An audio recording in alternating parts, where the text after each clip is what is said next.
Hey guys, welcome back to the Tarbus. It's good to be back here and be back to work, be back amongst all my styrene and metal.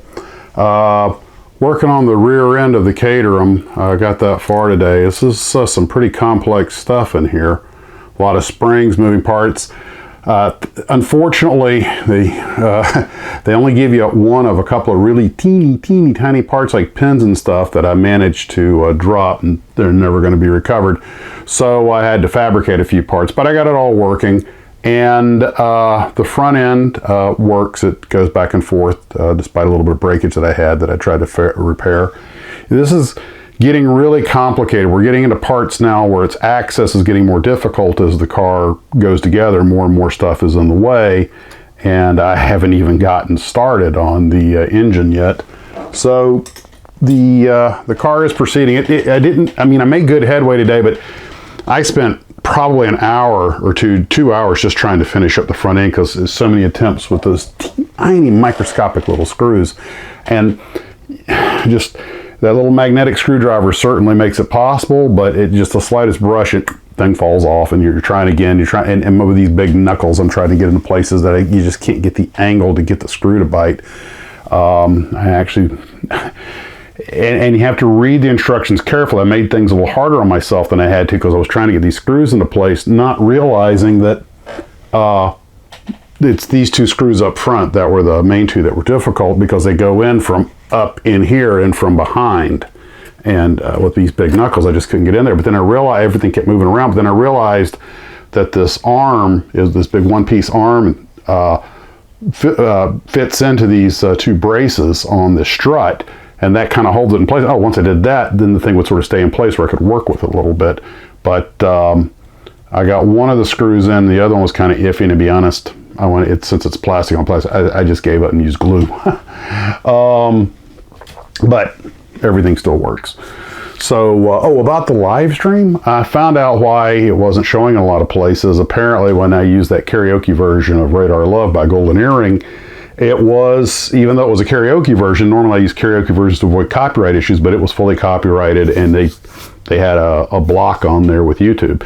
So I went in and told them just to mute it, because they give you that option. So if you watch it where the Radar Love is playing, it's just going to be muted.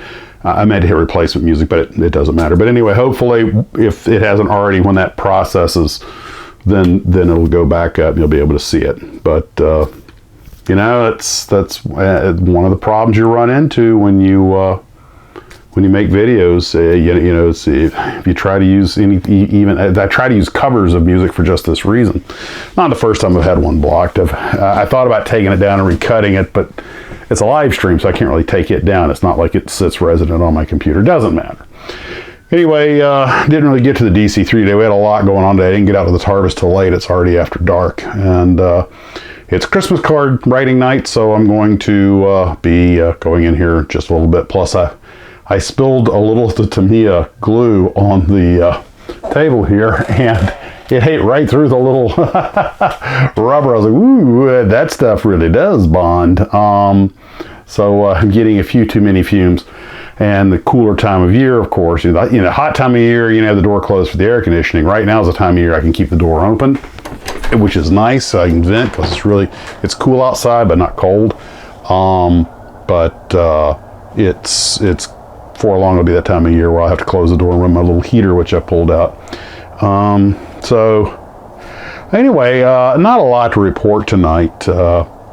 I actually talked to the wife again, and we worked out some ideas for the series I want to do called the Godzilla Chronicles, which is a complete reimagining of Godzilla going back to the Second World War, and which some of the actual original movies had gone back to. And when you have your little artist idea, I want to do this, and somebody says, I have an idea to make it better, and there's that friction. You're kind of like, but then you listen to them, and, wow, they really are making it better. So sometimes that, the willingness to listen to other artistically inclined people. And she had made a suggestion, and I'll throw it out there. I'll spitball it, but I'm not. And that was, she goes, maybe you need to get up with a cartoonist and tell them what you have in mind and make like a comic book. And apparently there are websites and channels and stuff that do nothing but that. And I thought about doing it with models, but to try and recreate all those shots. A few of them would be fun just as dioramas and stuff, but I mean, that Godzilla versus the Wehrmacht movie took me 8 months, and I basically borrowed a lot of the footage from that. Of course, I did create a lot of it myself, but to create all the scenes and everything of an actual narrative film would be, but it would be an excuse for a whole lot of cool models, wouldn't it?